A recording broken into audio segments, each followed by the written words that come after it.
함께 사도신경으로 신앙 고백하시겠습니다. 나는 전능하신 아버지 하나님 전지의 창조주를 믿습니다. 나는 그의 유일하신 아들 우리 주 예수 그리스도를 믿습니다.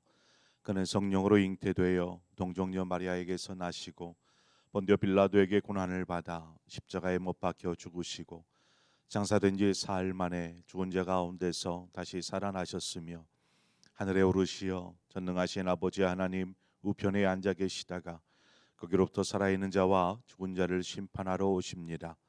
나는 성령을 믿으며 거룩한 공교회와 성도의 교제와 죄를 용서받는 것과 몸의 부활과 영생을 믿습니다. 아멘. 우리 함께 찬송가 310장 아 하나님의 은혜로 이 시간 우리 함께 찬송하도록 하겠습니다. 찬송가 310장입니다.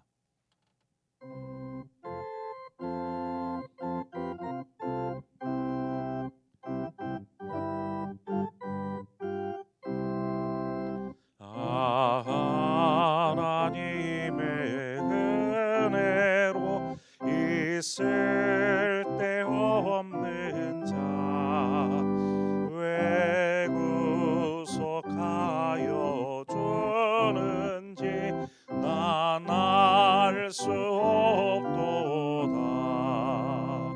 내가 믿고 또 의지함은 내 모든 영 변하지는 주님 늘 보호해 주실 것을 나는 확실히 아네. 왜 내게 굳센 믿음과 또 복음 주셔서 내 마음이 항상 변한지 난 알 수 없도다. 내가 믿고 또 의지함은 내 모든 영 변하시는 주님 늘 보호해 주실 것을 나는 확실히 아네. 왜 내게 성령 주셔서 내 마음 감동해. 주 예수 믿게 하는지 난 알 수 없도다. 내가 믿고 또 의지함은 내 모든 영 변하시는 주님 늘 보호해 주실 것을 나는 확실히 아네.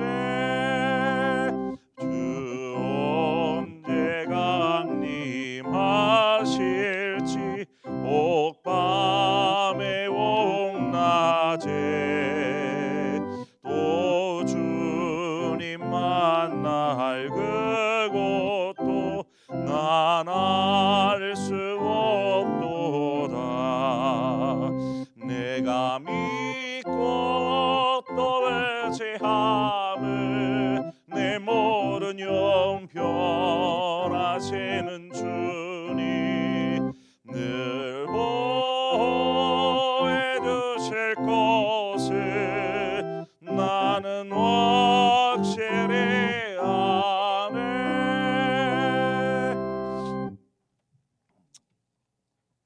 아멘. 하나님의 말씀 보겠습니다. 시편 138편 1절에서 8절의 말씀을 우리 함께 보도록 하겠습니다.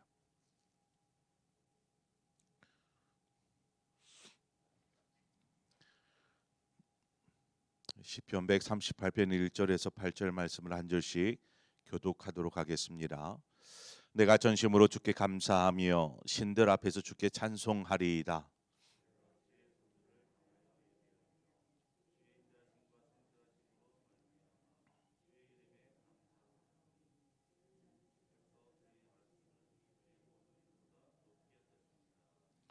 내가 간구하는 날에 주께서 응답하시고 내 영혼에 힘을 주어 나를 강하게 하셨나이다.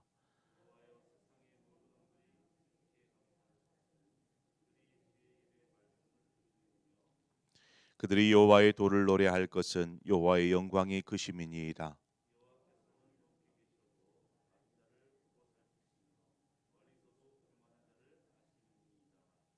내가 환난 중에 다닐지라도 주께서 나를 살아나게 하시고 주의 손을 펴사 내 원수들의 분노를 막으시며 주의 오른손이 나를 구원하시리이다.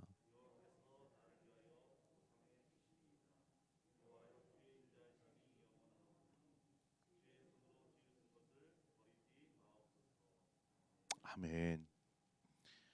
본문은 다윗의 시라는 것에서 알 수 있듯이 다윗이 하나님 앞에 감사로 지금 이렇게 올려드리는 그러한 다윗의 감사 시입니다.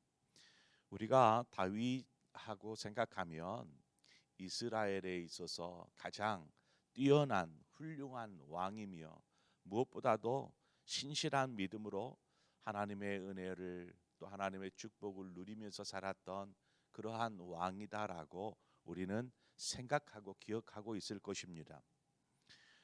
그런데 빛과 그림자와 같이 빛이 있으면 그림자도 있듯이 다윗의 삶에도 이런 아름다운 어떤 삶이 있었던가 하면 어두운 부분, 어두웠던 삶이 그러한 시절들이 있었습니다.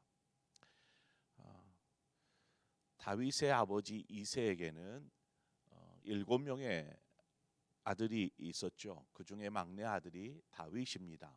원래는 8명이었는데 한 아들이 죽고 그래서 우리가 흔히 보통 7명의 아들이라고 이렇게 알고 있는데 여하튼 그는 막내 아들로 태어났습니다. 그렇게 가정이 돌아가는 그러니까 다윗의 유년 시절의 시작은 여기에서부터 시작됩니다. 사무엘이 등장해서 사무엘이 이제 기름을 붓기 위해서 이새의 집에 오게 되죠. 그리고 이새의 아들을 하나 둘씩 이렇게 보게 됩니다. 하나님 이 사람이 다음을 이을 이스라엘의 왕의 제목입니까? 기름을 붓기 위해서. 그런데 6명이 다 지나가도 하나님께서 아무런 말씀을 하지 않으자 이새에게 묻습니다. 여기 있는 아들이 너의 아들 전부냐? 그때에 이새가 한 막내 아들이 지금 양을 치고 있다라고 얘기를 하죠. 이제 그 아들을 불러오라 해서 그 아들을 보고 그 아들에게 기름을 붓게 됩니다. 이 속에서 우리가 알 수 있는 것이 무엇이냐면 다윗은 당대에 가장 유명한 가장 뭐라 그럴까요? 영적인 지도자였던 사무엘이 자신의 집으로 찾아오는데 아들들을 보고자 하는데 다윗은 빼놓은 것입니다. 양을 치라는 이유로. 여기에서 여러분 무엇이 느껴지십니까? 다윗이 골리앗과 싸울 때 무엇 가지고 싸우죠? 네, 물맷돌을 돌려가지고 골리앗을 딱 이렇게 하지 않습니까? 이 다윗이 이 물매를 돌렸던 것은 뭐 사울이 주는 칼이나 이런 게 익숙한 게 아니고 물매가 익숙했습니다.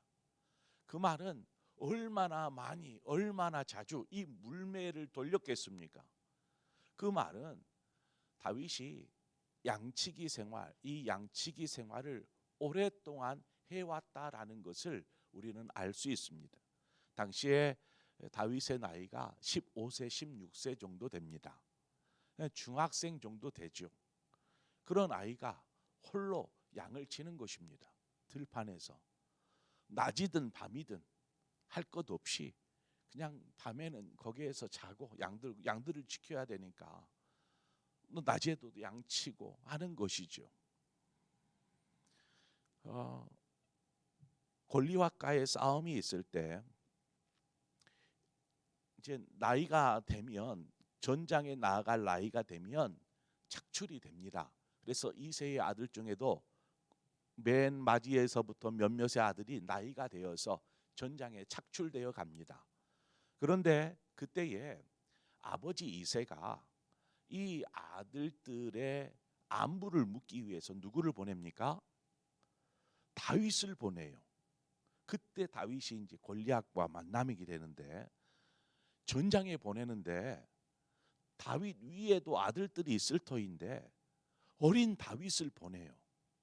위험한 전장에. 이러한 것들을 보면 그가 유년 시절 가정에서 자랄 때에 그렇게 막 부모의 사랑을 받으면서 그렇게 자랐다라고 보여지지가 않아요. 그게 다윗의 유년 시절이었습니다.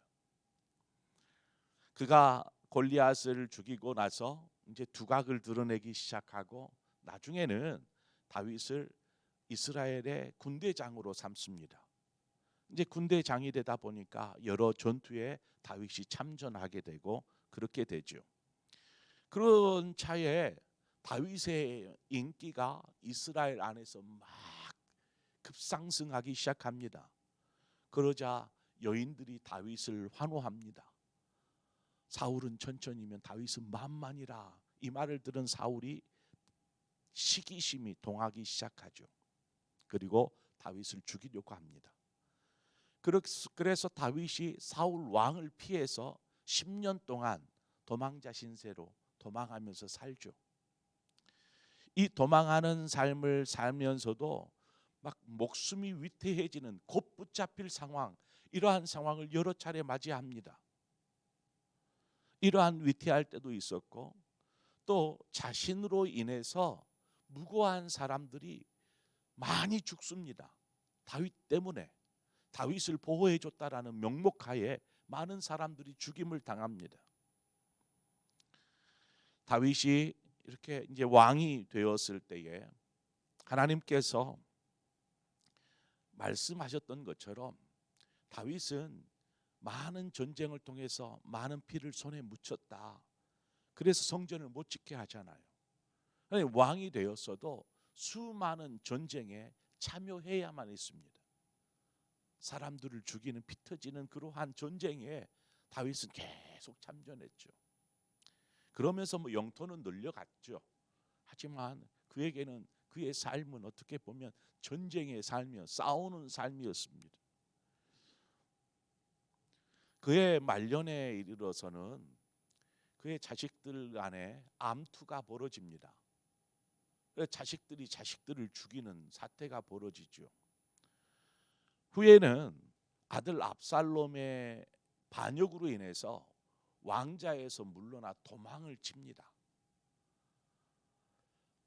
그래서 이러한 삶이 다윗의 삶이라면 그의 삶이 참 아름다웠다라고만 할 수는 없잖아요. 참 굴곡진 인생이지 않았습니까? 유년 시절 또 뭐 좀 나이가 될 때 해도 도망자의 삶을 10년 동안 살아서 이제 30세 40세가 되어서 왕이 되었지만 여전히 전쟁을 해야만 했고 그의 노년에는 자식들 때문에 골머리를 썩혀야 됐고 후에는 심지어 도망하는 자식 때문에 왕위를 버리고 도망해야 되는 상황에 이르렀던 다윗의 삶이었다라는 것입니다. 그럼에도 우리가 다윗에 대해서 좋은 이미지를 가지고 있는 것, 이것은 다윗이 언제나 하나님 앞에서 신실하게 서 있었기 때문입니다. 홀로 외로이 양을 칠 때에도 다윗은 하나님을 찬양합니다. 언제나 말씀을 주야로 묵상하듯이 그렇게 말씀을 가까이 하며 살았습니다. 그가 힘들고 어려울 때에는 하나님께 기도하는 것을 잊지 않았습니다. 본문 3절에도 얘기하죠. 내가 간구하는 날에 주께서 응답하시고 내 영혼에 힘을 주어 나를 강하게 하셨나이다. 그런 간구합니다. 다윗이 죄를 범하였을 때도 있었습니다. 그럴 때에 그는 하나님 앞에 엎드려 회개합니다. 이처럼 다윗의 삶은 항상 하나님과 동행하려는 삶, 동행하고자 하는 마음으로 늘 그렇게 힘쓰며 살았다라는 것을 우리가 분명하게 알 수 있습니다. 이러한 다윗의 삶을 본문의 말씀으로 몇 가지를 좀 정리해 보자면 1절에 보면 내가 전심으로 주께 감사하며 신들 앞에서 주께 찬송하리이다 라고 말합니다. 다윗의 삶, 그는 늘 하나님 앞에 감사하는 삶을 살았다라고 말할 수 있죠. 다윗이 자신이 감사하는 삶, 그 속에는 다윗이 힘들고 어려운 순간마다 하나님을 찾았고 기도하는 것을 잊지 않았습니다. 그럴 때마다 하나님은 다윗에게 응답하셨고 다윗을 인도하여 주셨습니다. 환난에서 건져 주시기도 하고 다윗을 선한 길로 인도하신 것이죠. 어떻게 보면 다윗의 그러한 힘겨웠던 삶들, 시간들이 후에 하나님의 마음에 합한 자가 되게 하는 그러한 밑거름이 되었다라고 볼 수도 있을 것 같아요. 저는 그랬을 것 같아요. 다윗의 삶의 그 어려운 순간에 하나님을 붙잡고 하나님께 간구하며 매달리면서 하나님 인도해 주십시오 했던 이 시간들이 결국 그의 모든 삶이 하나님의 마음에 합한 자요 하나님과 동행하는 자의 삶을 살지 않았을까 생각해 봅니다. 이처럼 다윗은 하나님 앞에서 늘 감사해하며 살아갔습니다. 7절의 말씀, 내가 환난 중에 다닐지라도 주께서 나를 살아나게 하시고 주의 손을 펴사 내 원수들의 분노를 막으시며 주의 오른손이 나를 구원하시리이다. 그리스도인의 삶에 감사가 있다라는 것은 그 삶이 평안하고 잘되고 해서가 아닙니다. 제가 이제 봉헌 예물 가운데 감사의 예물로 올라오는 것 중에 때로는 감사의 기도의 제목이 적힌 경우가 있어요. 보면 하나님 우리 아들 합격시켜 주셔서 감사해요. 근데 좋은 일이 있을 때 우리는 감사하더라는 거죠. 거기에 조금 이러한 어려움을 당했어요. 뭐 이런 거를 쓰는 사람은 없습니다. 그런 거를 쓰는 사람은 좀 비상식적이라고 말할 수 있지 않을까 싶죠. 그런데 우리가 삶이 감사할 일들이 생길 때, 뭔가 일이 잘 되고 평안할 때 우리가 감사한다라는 것은 이럴 때만이 아니라 어떤 상황에서도 하나님의 인도하심을 따라 사는 것, 그것이 바로 감사의 삶인 것입니다. 모든 상황 속에서 진히 인도하여 주실 때 우리가 감사를 고백할 수 있는 것입니다. 감사할 수 없는 상황에도 감사할 수 있는 삶, 바로 그 삶이 하나님의 인도를 받는 삶인 줄 믿습니다. 2절에 보면 내가 주의 성전을 향하여 예배하며 주의 인자하심과 성실하심으로 말미암아 주의 이름에 감사하오리니 이는 주께서 주의 말씀을 주의 모든 이름보다 높게 하셨습니다 말합니다. 뭐 다윗 하면 떠올려지는 것이 예배와 떼어놓을 수가 없는 그러한 사람입니다. 예배와 떼어놓을 수 없는 사람. 그는 항상 하나님을 예배하는 것을 잊지 않습니다. 다윗이 얼마나 하나님을 사랑하고 성전을 사모하고 예배를 사모하였는지, 뭐 시편에서는 다윗의 시가 나오면 꼭꼭 등장합니다. 그 주 말씀은 그 시편 84편 10절에 나오잖아요. 주의 궁정에서 한 날이 이 다른 곳에서 첫날보다 나은즉 악인의 장막에 거하는 것보다 내 하나님 성전 문지기로 있는 것이 좋사오니, 이처럼 다윗의 마음이 늘 하나님의 성전을 사모하였더라는 것입니다. 성전을 사모하였다라는 것은 그 안에 이루어지는 예배를 사모하고 하나님을 찬양하며 기도하며 이와 같은 것들을 사모하는 삶을 살았다라는 것입니다. 그의 삶을 통해서 확연히 드러납니다. 하나님은 예배하는 자를 찾으십니다. 또 그러한 사람들을 기뻐하십니다. 다윗은 이처럼 성전 중심의 삶을 산 것처럼 우리 역시도 성전 중심의 삶을 살아야 합니다. 우리가 다윗의 모습을 보면서 하나님 중심의 삶, 성전 중심의 삶, 예배 중심의 삶, 이러한 삶을 사는 다윗에게 하나님은 그냥 부어주십니다. 은혜와 축복을. 그래서 역대상 17장 8절에 보면 내가 어디로 가든지 내가 너와 함께 있어 내 이름을 존귀하게 만들어 내 앞에 대적을 내 앞에서 멸하였은즉 내 세상에서 존귀한 자들의 이름같이 내 이름을 존귀케 만들어 주리라. 하나님께서 다윗에게 약속하신 말씀입니다. 여러분 이러한 사람 되고 싶지 않습니까? 어디로 가든지 내가 너와 함께 있겠다. 혹 내가 어떤 어려움을 당하면 대적들을 만나면 내가 물리쳐 주겠다. 세상에서 존귀한 자의 이름같이 내 이름을 존귀케 만들어 주겠다. 놀라운 것 아닙니까? 이 축복이 어디에서 시작되었어요? 다윗이 하나님 중심, 성전 중심, 예배 중심 늘 감사하며 하나님과 동행하는 삶을 살 때에 이와 같은 은혜들을 누리더라는 것입니다. 바라기는 저와 여러분이 이러한 다윗과 같은 그런 축복된 삶을 누리기를 원합니다. 어두운 때도 있었어요. 하지만 그럴 때가 오히려 다윗이 이러한 삶을 살게 하는 밑거름이 되어진 것처럼 혹여 여러분의 삶 가운데 어려움이 있거든 그것이 하나님에 매달리고 하나님을 붙잡게 하고 하나님께 기도하게 하고 하나님을 구하는 기회로 삼으십시오.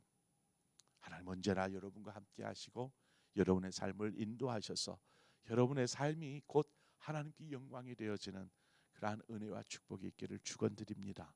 기도하겠습니다. 좋으신 아버지 은혜를 감사합니다. 우리를 자녀 삼으시고 또 우리의 삶 가운데 함께 하셔서 인도하심을 감사합니다. 하나님 우리가 오늘 다윗의 시를 묵상하면서 다윗이 어떠한 삶을 살아왔는지 그 인생을 한번 되짚어 보았습니다. 그의 삶에 어려움이 있을 때, 환난이 있을 때, 목숨이 위태할 때, 죄를 범하였을 때 하나님 그럴 때일수록 더욱 하나님을 붙잡고 하나님께 매달릴 때에 하나님께서 그의 기도에 응답하시고 그를 건져내 주실 뿐만 아니라 그의 삶을 친히 선한 길로 인도하사 하나님의 영광을 위해서 사용하여 주셨던 것처럼 우리의 삶 속에서도 늘 하나님과 함께하는 삶 되게 하여 주옵소서. 감사할 수 없는 상황에 더더욱 감사할 수 있는 것은 우리가 그때 하나님의 마음을 더욱더 알게 되며 뿐만 아니라 우리의 온 마음으로 하나님을 붙잡고 기도하며 하나님을 사모하는 그 마음으로 나아갈 수 있기 때문임을 고백합니다. 주여 우리의 삶 가운데 함께하사 우리의 삶을 통해서 하나님의 역사를 써 주시옵소서. 인도하실 것을 믿고 감사드리며 예수님의 이름으로 기도합니다. 아멘. 오늘 이 시간에 우리가 기도할 때에 다윗의 삶을 생각하며 또한 오늘 말씀을 생각하며 하나님께서 여러분에게 어떠한 말씀을 하셨는지 생각해 보면서 하나님 저도 그러한 삶 살게요 결단하는 시간이 되시기를 바라고 더불어서 우리 교회에 환우들이 많이 있습니다. 환우들을 위해서 여러분 기도해 주시고 또 여러분의 육체 가운데 또 마음 가운데 상함이 있거든 이 시간 믿음으로 함께 기도하시기를 바랍니다. 하나님께서 고쳐주실 줄 믿습니다. 이 시간 우리 함께 한 마음으로 기도하고 각자의 기도의 제목으로 기도하시다 돌아가시겠습니다. 기도하겠습니다. 하나님 아버지 이 시간 우리가 주 앞에 전심으로 나아가 기도합니다. 삶에가 문제가 있든 어떤 상황에서든 우리가 주님 앞에 나아가